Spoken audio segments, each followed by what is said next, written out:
Alors, nous avons eu un passionnant café philo McDo ce week-end, ce dernier week-end du mois de mars, et notamment sur la question juive. Alors évidemment, on est arrivé à des conclusions qui peuvent un petit peu décoiffer.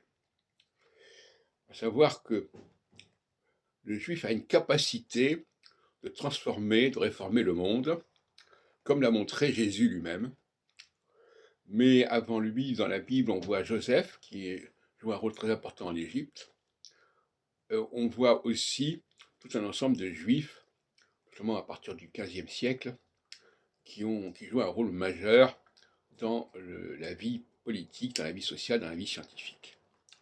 Alors, une question qui se pose, inversée, à savoir, est-ce que tous les gens qui jouent un rôle majeur sont juifs?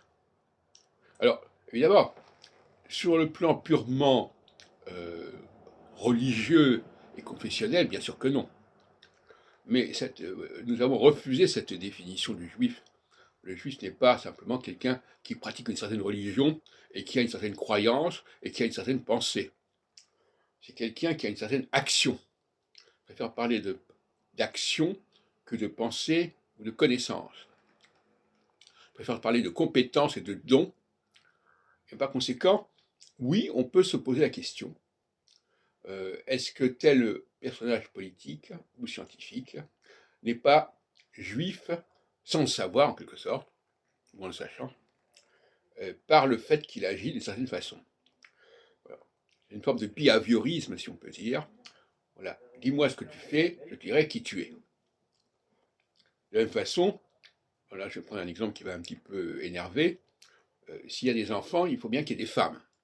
Bon, eh bien, s'il y a des réformes politiques majeures, des réformes scientifiques majeures, il faut bien qu'il y ait des juifs. Voilà la question.